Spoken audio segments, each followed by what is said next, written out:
Tahukah kamu kalau Indonesia bukan cuma kaya akan jumlah spesies, tapi juga menyimpan rahasia besar tentang sejarah kehidupan di bumi. Di balik ribuan pulau dan hutan tropisnya, ada satu garis tak kasat mata yang sudah mengubah cara ilmuwan memahami keanekaragaman hayati dunia. Garis ini dikenal sebagai garis Wallace. Garis Wallace bukan tembok, bukan juga pagar, dan jelas bukan garis yang bisa kita lihat di peta Google Maps. Tapi efeknya nyata. Garis ini memisahkan jenis-jenis hewan yang hidup di Indonesia bagian barat dan timur. Meskipun jarak antara pulaunya kadang cuma belasan kilometer.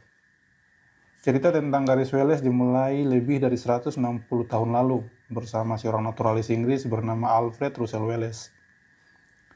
Pada pertengahan abad ke-19, Wallace menjelajahi wilayah yang ia sebut Kepulauan Melayu, yang sekarang kita kenal sebagai Indonesia dan sekitarnya.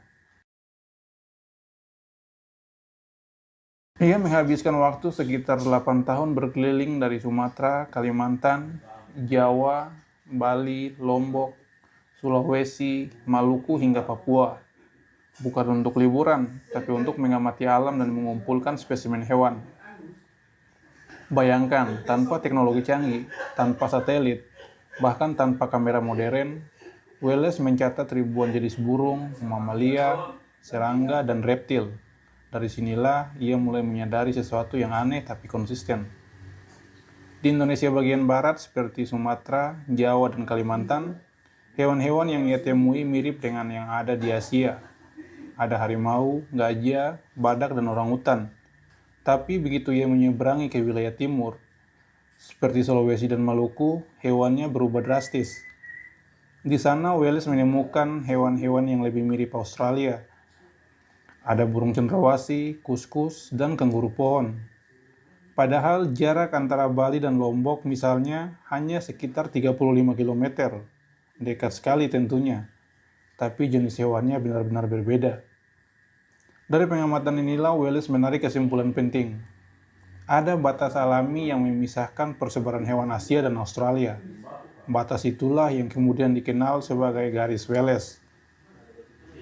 Secara kasar, garis Wallace membentang di antara Bali dan Lombok, lalu naik ke utara melalui Selat Makassar, memisahkan Pulau Kalimantan dan Pulau Sulawesi. Di sebelah barat garis ini, fauna berciri Asia mendominasi, sementara di sebelah timur, fauna berciri Australia lebih banyak ditemukan. Tapi kenapa bisa begitu? Jawabannya ada pada sejarah bumi jutaan tahun lalu. Pada masa zaman es, permukaan laut jauh lebih rendah dibanding sekarang. Pulau-pulau di Indonesia bagian barat dulu menyatu dengan daratan Asia dalam satu wilayah besar yang disebut paparan Sunda. Karena menyatu, hewan-hewan Asia bisa bebas berpindah ke Sumatera, Jawa, dan Kalimantan. Sementara itu, Indonesia bagian timur terhubung dengan Australia dan Papua melalui paparan Sahul.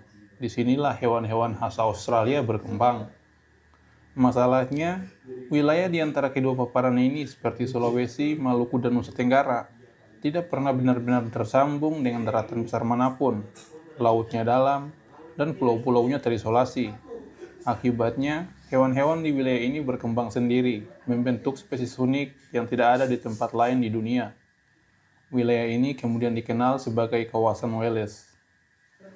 Kawasan Wallace adalah salah satu kawasan dengan tingkat endemisme tertinggi di dunia. Artinya, banyak spesies yang hanya hidup di sini. Contohnya anoa di Sulawesi, burung maleo, komodo di Nusa Tenggara, dan berbagai jenis tumbuhan langka lainnya.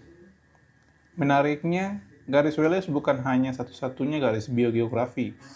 Ada ilmuwan lain yang mencoba menyempurnakan konsep ini, seperti garis Weber dan garis Lydekker. Tapi garis Wallace tetap paling terkenal karena menjadi pintu awal untuk memahami pola besar keanekaragaman hayati di kawasan tropis. Lebih dari sekedar konsep biologi, garis Wallace juga berperan besar dalam perkembangan teori evolusi. Wallace secara independen dari Charles Darwin sampai pada gagasan bahwa spesies berevolusi melalui seleksi alam. Bahkan, surat Wallace kepada Darwin menjadi salah satu pemicu lahirnya teori evolusi modern. Namun sayangnya, nama Wallace sering kalah terkenal dibanding Darwin, meskipun kontribusinya tidak kalah besar, terutama dalam memahami alam Indonesia. Hari ini garis Wallace punya makna yang sangat penting. Di tengah krisis biodiversitas global, pemahaman tentang biogeografi membantu kita menentukan prioritas konservasi.